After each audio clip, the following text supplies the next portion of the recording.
BSP और कांग्रेस भी player तो हैं। पहले सतीश, ये बाई इलेक्शंस में कुछ बीएसपी कुछ उसको सोच रही है, देख रही है, उसके बारे में कोई खास राय रखती है बहन जी, या हर बार की तरह उपचुनाव में वॉकओवर देंगी? नहीं, देखिए मानक जी, चुनाव राजनीति में हर चुनाव बड़ा महत्वपूर्ण होता है, लेकिन सिर्फ एक चुनाव की हार जीत किसी भी दल का भविष्य या किसी लीडर का भविष्य तय नहीं कर सकता। देखिए, आपने गोरखपुर में माननीय जब मुख्यमंत्री योगी जी थे तो गोरखपुर के आप चुनाव हारे, फूलपुर चुनाव हारे, लेकिन बाद में बहुत सारे चुनाव जीते। और आप हम देखिए, बहुजन समाज पार्टी ने इस चुनाव से अपने आप को दूर रखने का एक कारण ये भी रहा कि बहुजन समाज पार्टी नगर निगम का जो चुनाव है उसके ऊपर भी पूरा का पूरा ध्यान दे रही है। और दूसरी बात, मैं हर्षवर्धन जी की इस बात से बिल्कुल सहमत हूं कि मुलायम सिंह जी या कोई भी जो पिछड़े वर्ग से लोग आते हैं वो भावनात्मक लीडरशिप कर सकते हैं, लेकिन नरेंद्र मोदी जी कभी भावनात्मक नहीं हो सकते।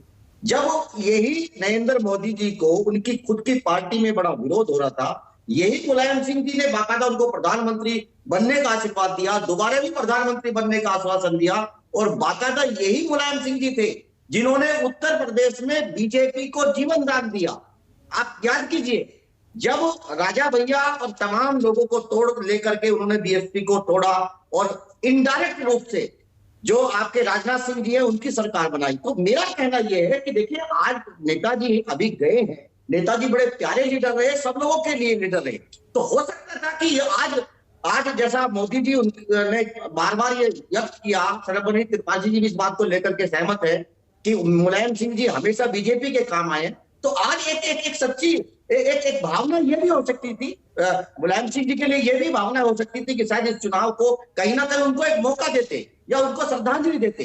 दूसरी बात मेरा कहना यह है कि देखिए, आमतौर पर बहुजन समाज पार्टी के ऊपर ये बीएसपी भी, ये समाजवादी पार्टी भी आरोप लगाती है और ये बीजेपी भी आरोप लगाती है। आजमगढ़ का चुनाव, मैं ये आपसे पूछूंगा कि आजमगढ़ का चुनाव समाजवादी पार्टी इसलिए हार जाती है कि वहां बहुजन समाज पार्टी चुनाव लड़ती है, लेकिन रामपुर का जब आप चुनाव हारते हैं तब आपके पास कोई कारण नहीं होते।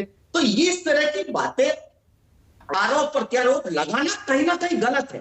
देखिए, चुनाव होंगे, मतलब मैनपुरी के चुनाव में आप समाजवादी पार्टी को सपोर्ट नहीं कर रहे ना?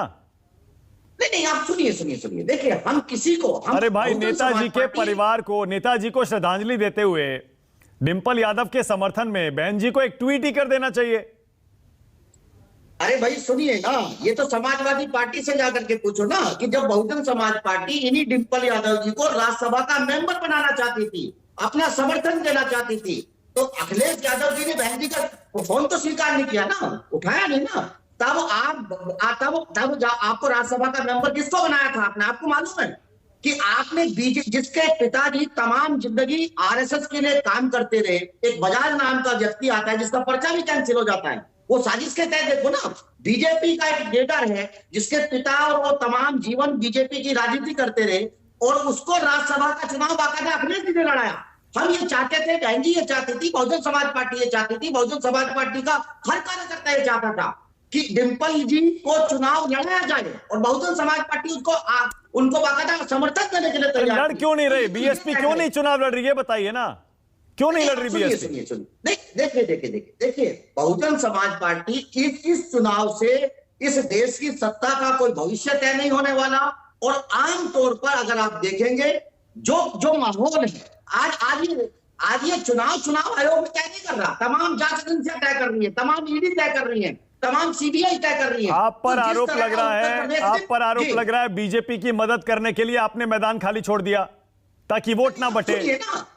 आप देखिए, मेरी बात को ध्यान रखिए, बहुजन समाज पार्टी का कार्यकर्ता बहुत जागरूक है, उसको कहां वोट देनी उसको मालूम है ना। वो देखिए, अंबेडकरवादी होने का यही तो एक फायदा है, दलित मिशन का होने का यही तो फायदा है। आजमगढ़ में जाके लड़ जाते हैं, आजमगढ़ में लड़ेंगे, मैनपुरी में नहीं लड़ेंगे, बताइए ये क्या बात हुई?